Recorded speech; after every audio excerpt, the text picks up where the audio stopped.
Okay, so jumping on here, well, whatever, on Case Twitter account, video going out, I don't know quite the form, but anyway. Not even a wrap-up show, but just kind of a quick thing. First of all, thanks to everybody. The feedback has been pretty great. Some people complain. We know that's going to be the case. Episode 1s are kind of set up, so I get if people think that, but we liked it, and like I said, the feedback's been good. The numbers so far have been great, so we thank everyone.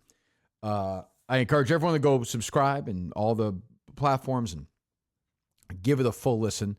But let me just get a couple pieces of information out there. Spoilers, I guess, Dave, no? Mm-hmm. So if you haven't listened yet, maybe skip it. But we want to get this out here because this is news that nobody has had before in this story of Ann Dunlap, who was killed in Minneapolis on December 30th, 1995. Her body was found January 1st, 1996. It was a big story in Minneapolis at the time. A couple of things that haven't been reported. First one, I think, is just a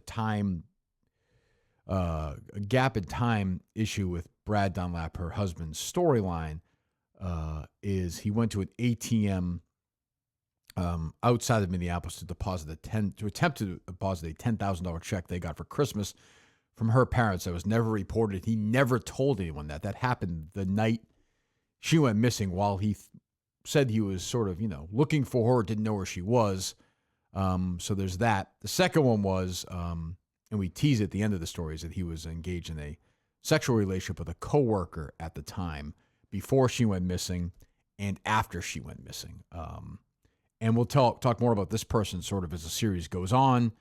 There are other lawsuits. There's a lawsuit with an insurance company, and there's multiple interviews with her where her story definitely changes over the course of the years.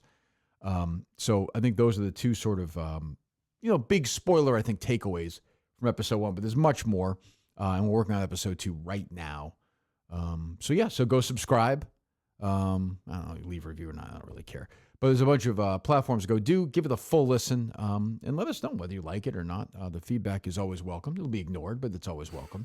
I don't really care. But Dave, anything from you? If you are in the area, whether it be Minneapolis or whether it be Scottsdale, Arizona, we've gotten a bunch of people who have already reached out. True. May or may not know some information, may or may not have been excited about hearing some of that information released in the podcast. The case at barstoolsports.com is the email, or reach out on any of the social media platforms. But we're hearing from a good number of people. So yes. And I will say finally for my other show's Insiders, the two producers are still bickering away today.